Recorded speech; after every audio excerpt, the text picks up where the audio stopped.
সকালে ঘুম থেকে ওঠার অপেক্ষা, মানে যতক্ষণ ঘুমিয়ে থাকি ততক্ষণই মনে হয় ভালো থাকি, তারপর তো শুরু হয়ে যায় মানে চিন্তা ভাবনা কি রান্না বান্না হবে, সংসারের কি কাজকর্ম হবে। তো আজকেও অনেকক্ষণই উঠে পড়েছি, আর ঘুম একবার ভেঙে গেলে তখন আর বিছানায় শুয়ে থাকা হয় না। যদিও বা শুয়ে থাকি তখন আমার হাজব্যান্ড গিয়ে জিজ্ঞেস করে কি ব্যাপার তুমি ঘুম ভেঙে গেছে শুয়ে আছো, তখন আমি চিন্তা করি কি রান্না বান্না করব, কি ব্রেকফাস্ট করব, এগুলোই মাথার মধ্যে চলতে থাকে। তো যাই হোক, আজকেও অনেকটা সকালেই উঠে পড়েছি, ব্রেকফাস্ট তো হয়েই গেছে অনেকক্ষণ, আর লাঞ্চ নিয়েও চলে গেছে। আমার হাজব্যান্ড তো অফিস অনেকক্ষণ আগেই চলে গেছে, 9:30টার মধ্যে বেরিয়ে যায়। তো এবার দুপুরের খাওয়া দাওয়ার পর্ব, দুপুরের রান্নাবান্না প্রায় হয়েই গেছে, আর শুধু একটা রান্নাই বাকি, এই মাছটা এখনও বানাইনি। তো মাছটা বানিয়ে নেব, আর আজকে কি কি সেটা তোমাদের সাথে শেয়ার করে দিই। এই যে বানিয়েছি মুগ আর মুসুর ডাল, এটা হয়েছে, আর এখানে রয়েছে ডাল দিয়ে খাওয়ার জন্য বাটা মাছ ভাজা আর শিম ভাজা, আর সজনে ফুল, আলু, বেগুন আর শিম, এটা দিয়ে বানিয়েছি চচ্চড়ি, আর ওই ভাজা বড়ি দিয়েছি। আর সজনে ফুল বলছি তো, মানে চলে যাবার আগে আগেই প্রত্যেক দিনই প্রায় আনানো হয় সজনে ফুল, না হলে নিম পাতা। আর এখানে বানাবো মাছ। এখন মাছগুলো আমি ম্যারিনেট করে নিচ্ছি, তার জন্য নুন আর হলুদ দিয়ে দিয়েছি ভাজা মাছগুলোয়, আর এখানে দিয়ে দিচ্ছি টক দই, বেশ কিছুটা পরিমাণে টক দই, আর এর সাথে দিচ্ছি এই যে বেশি করে ধনে পাতা, কাঁচা লঙ্কা। আমরা সবাই খুব ঝাল খাই, রিক, দিমনি, আমি, ওর বাবা, মোটামুটি সবাই ঝাল খাই, তবে কাঁচা লঙ্কার ঝালটা, আমি অবশ্য সব ঝালই খেতে পারি। তো যাই হোক, বেশি করে দিয়েছি কাঁচা লঙ্কা আর রসুন, ধনে পাতা, আদা, কাঁচা লঙ্কা, এটা দিয়ে পেস্টটা বানিয়ে রেখেছি। আর এটা দিয়েই কিছুক্ষণ মাখিয়ে রেখে দেবো, ওই আধ ঘন্টা মতো।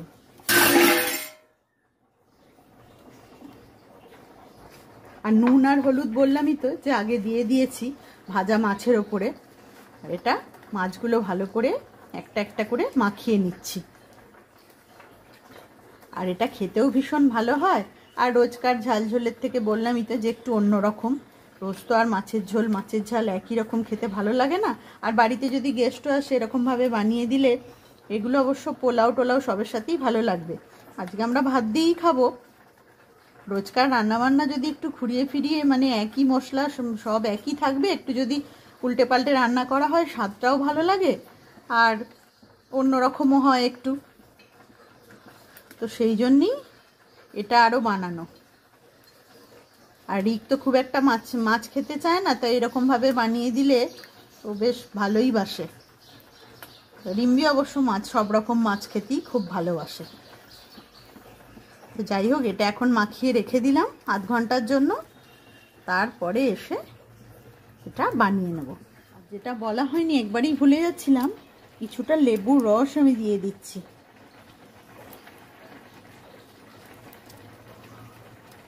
এই যে আমি নিয়েছি গন্ধরাজ লেবু, এমনি যে কোনো পাতি লেবু নিলেও হবে। আর এটা অনেকে মানে পেঁয়াজ রসুন ছাড়াও এটা বানাতে পারে, সেটাও খেতে বেশ ভালোই হবে। আর এটা বক্সের মধ্যে আরেকটু সর্ষের তেল এর মধ্যে মাখিয়ে দিয়ে বক্সের মধ্যে ভাপাতে দিলেও কিন্তু খেতে বেশ ভালো হবে। তো যাই হোক, এখন আমি মাখিয়েই নিলাম, একটা ঢাকা দিয়ে আধ ঘন্টার জন্য রেখে দেবো। এখন আধ ঘন্টা পর চলিয়ে এসেছি, তেলের মধ্যে একটু গ্রেট করে রাখা পেঁয়াজ দিয়ে দিয়েছি অল্প সর্ষের তেলের মধ্যে। আর এই যে ম্যারিনেট করা মাছটা, রুই মাছটা এই যেখানে রয়েছে, এটাই এখন এখানে দিয়ে দেবো কড়ার মধ্যে। এটা হতে বেশিক্ষণ লাগবে না, মাছ তো ভাজাই আছে, তার মধ্যে আবার ম্যারিনেট করা আছে আধ ঘন্টা মতো। তো এটা দিয়ে দিচ্ছি এখন, দিয়ে ঢাকা দিয়ে দেবো। আর নুন হলুদ সব তো দেয়াই আছে, মশলা টশলা শুধু দেবো অল্প একটু চিনি আর কয়েকটা কাঁচা লঙ্কা। এটা আর নাড়াচাড়া করার সেভাবে কিছু নেই, অল্প একটু। আর এতে কিন্তু জল অ্যাড করব না, পুরোটাই একটা মাখা মাখা গ্রেভি হবে।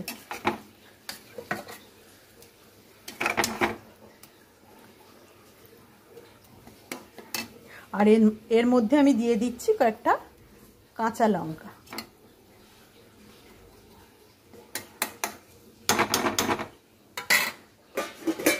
দিয়ে এই যে থালাটার মধ্যে অল্প একটু জল, মানে গ্রেভিটা অল্প করে জল দিয়ে একটু ধুয়ে নিয়ে অ্যাড করে দেবো। তারপর কিছুক্ষণের জন্য ঢাকা দিয়ে দেবো। আর অল্প একটু কয়েক দানা চিনি আমি ছড়িয়ে দেব স্বাদের ব্যালেন্সের জন্য, কারণ টক দইও পড়েছে, আবার লেবু রসও পড়েছে। আর যাতে মাছটা ম্যারিনেট করেছিলাম ওই থালাটা ধুয়ে আমি অল্প একটু জল অ্যাড করে দিয়েছি। আর শীতের সবজি এখনও কিন্তু খুব কম দামে বাজারে পাওয়া যাচ্ছে। দুদিন পর এইসব সবজি মানে ধনেপাতা, বিট, গাজর, বিনস এইসবের দাম তো হবে আকাশ ছোঁয়া। তখন আমাদের মনে হবে কিনে শোকেশেই রেখে দিই, খেতে আর হবে না। তখন তাদের মানে কদরও খুব বেশি হবে। এখন যেমন অতটা আমরা কদর করছি না। আর দুদিন পর আর পটল ছাড়া বাজারে কিছুই পাওয়া যাবে না, তখন পটলই রাজত্ব করে বেড়াবে। মোটা পটল, বেঁটে পটল, লম্বা পটল, গোল পটল, কচি পটল। আর এঁচোড় তো আসবে 2-1 দিনের জন্য, আবার চলেও যাবে। বেশি দিন তো এঁচোড় থাকে না, মানে বুড়ো হয়ে যায়, কাঁঠাল হয়ে যায়। তো যাই হোক, ওই পটলকে নিয়েই আমাদের চলতে হবে। আর শক্ত শক্ত কিছু বাঁধাকপি পাওয়া যাবে। মানে শীতের সবজি তখন বলছেই তো হবে আকাশ ছোঁয়া। সময় থাকতে থাকতে ওই জন্য বেশি করে করে এখনও যখন পাওয়া যাচ্ছে বাজারে কম দামে এইসব রেসিপিগুলো বানিয়েই ফেলছি। তোমরাও কিন্তু একবার এইভাবে ট্রাই করো। আর হয়তো সপ্তাহ 2-1 পাওয়া যাবে বাজারে এরকম একটু ধনেপাতা, তারপর বাঁধাকপি, ফুলকপি, যা যা শীতের সবজি কম দামে আমরা পাচ্ছি। বিশেষ করে টমেটোর দামটা হবে আকাশ ছোঁয়া। সবেরই তাই অবস্থা। তো যাই হোক, এটা আমি এখন একটু ঢাকা দিয়ে দিই। আর এখন মাছটা রেডি হয়ে গেছে, বেশ ভালো একটা সুগন্ধও বেরোচ্ছে। গরম গরম ধোয়া ওঠা ভাত, তার সাথে এরকম বেশি করে কাঁচা লঙ্কা, ধনেপাতা দিয়ে রুই মাছের একটা গ্রেভি, খেতে তো ভীষণই ভালো লাগবে।